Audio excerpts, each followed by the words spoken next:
Well, we all know that life can be tough sometimes. Are you faced with a challenge right now? Have you considered giving up? Well, before you do, we have some inspiration for you. Joining us right now is Linda Argila, and no doubt she wanted to give up, get this, after having to leave her daughter behind while she served a year and a day in prison. But things are much different for Linda today. First of all, thank you for coming on Sonoran Living and sharing this incredible story. First of all, Linda, tell our viewers at home how you ended up in prison. Well, thank you so much for having me here. It's my pleasure. And, you know, I fell in love, met a man, got pregnant soon after I met him. And while I was 6 months pregnant, I found out he was wanted for marijuana trafficking. 10 years later, I was sentenced to a year and a day in federal prison and torn apart from my 9-year-old daughter. So you were basically with him at his home when it was raided. Yes, I was. And so kind of at the wrong place at the wrong time. You could say that, yes. Okay. 10 years go by and Yes. they sentence you to a year and a day in prison. And your daughter is now? She was 9 years old. 9. My charge was harboring a fugitive, and because he fled the scene and he was never found, you know, 10 years later, I was sentenced. I cannot even Yes. imagine. I mean, you're living your life and then suddenly you're convicted and you Yes. become a convicted felon. I can't even imagine. I mean, look at you. You're like, it's not an easy thing you're to like the get Donna through. Reed of ladies. And how It didn't come easy, you know, and like did you survive that emotionally?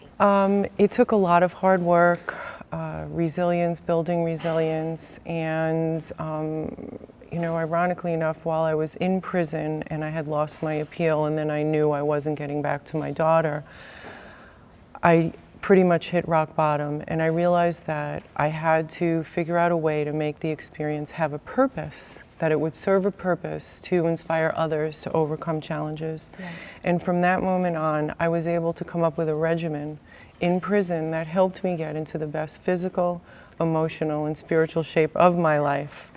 And it, you know, remains a very big inspiration to me through this day. So if you think about it, here you are, you've got a daughter, you come out of prison, you have no job, no money, you're a convicted felon. Yes. How did you pick up the pieces at that point and move on?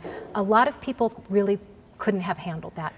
No, it's a very challenging situation. I was very fortunate that I have a fantastic family. Many women don't have that. But one day at a time, I began to put all of those lessons that I learned in prison, that I taught myself in prison, and put them to use on the outside. So here's the thing. This, as you were discussing, is you've now made it a mission and a goal for you in life to help other women. It's truly an epidemic out there. Women are wrongly convicted, first offense. We hear about it in the news all the time. Families are ripped apart. You have made it your mission to help those women. And what are you doing to do that? Yes, I work with an organization in New York called Our Children, and raising awareness, raising money to provide programs to so many women, thousands and thousands of women. Actually, women are the fastest growing population in the prison system in the United States, and there's about 3 million children that are ripped from their families during incarceration. Yes. Yes. It's heartbreaking. So spreading the word, raising awareness, so people are aware of what's happening. Right, exactly, and a lot of people aren't. So if there was, you know, there might be somebody at home sitting there right now facing a different kind of challenge, and we all have Yes. challenges in life. What is the one thing that you could share with someone right now who's thinking, you know what, I'm not sure I can get through what I'm getting through right now? Right. Well, first, you're not alone. People do care. To keep going, never give up. Use this challenge as an opportunity for personal growth.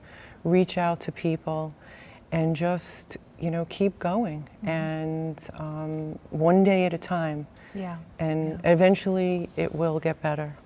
All right. Linda, thank you. Thank you so much. And of course, Linda's working on a book, and I cannot wait for you to finish it and come back and share more of your story. I'll be back. And how we can all overcome challenges. From challenge to triumph is the message here. And of course, we have more of Linda's information and her website on our website, sonoranliving.com.